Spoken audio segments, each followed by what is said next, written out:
রাজ্যের একাধিক গুরুত্বপূর্ণ বিষয় নিয়ে সাংবাদিকদের মুখোমুখি হলেন বিরোধী দলনেতা জিতেন্দ্র চৌধুরী। মহাকরণে আয়োজিত সাংবাদিক সম্মেলনে তিনি বিভিন্ন সমসাময়িক ইস্যুতে দলের বক্তব্য তুলে ধরেন। মহাকরণে আয়োজিত এই সাংবাদিক সম্মেলনে বিভিন্ন গুরুত্বপূর্ণ বিষয় নিয়ে বক্তব্য রাখেন বিরোধী দলনেতা জিতেন্দ্র চৌধুরী।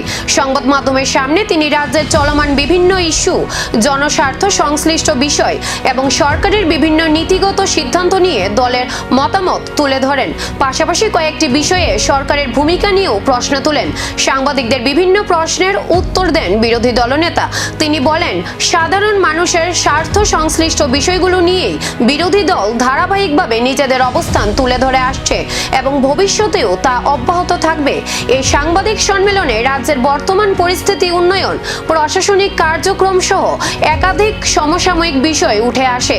বিভিন্ন ইস্যুতে নিজেরও দলের অবস্থান স্পষ্ট করেন জিতেন্দ্র চৌধুরী।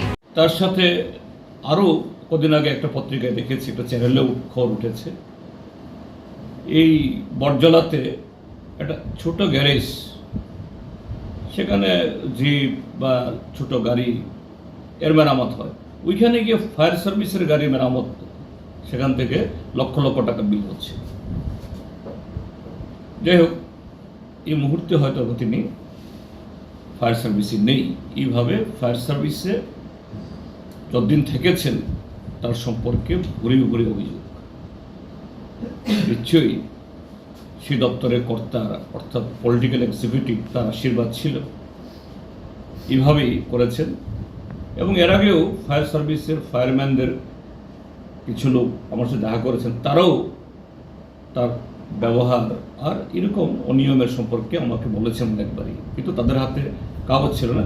এখন এই কাগজপত্র আমার কাছে সব পাঠিয়েছে, কীভাবে দ্রোণী কিনেছে, যেগুলো সাবস্ট্যান্ডার্ড, অচল, সম্পূর্ণ জলে গেছে। তারপর একটা খুবই এই অত্যন্ত কি বলে গুরুত্বপূর্ণ, অত্যন্ত একটা বিপজ্জনক আরেকটা ঘটনা ঘটেছে এই সময়ের মধ্যে। তিনি এখন ওই স্পেশাল সেক্রেটারি জিএপিএনটি হওয়ার সুবাদে তিনি ভিজিলেন্সের ডাইরেক্টর।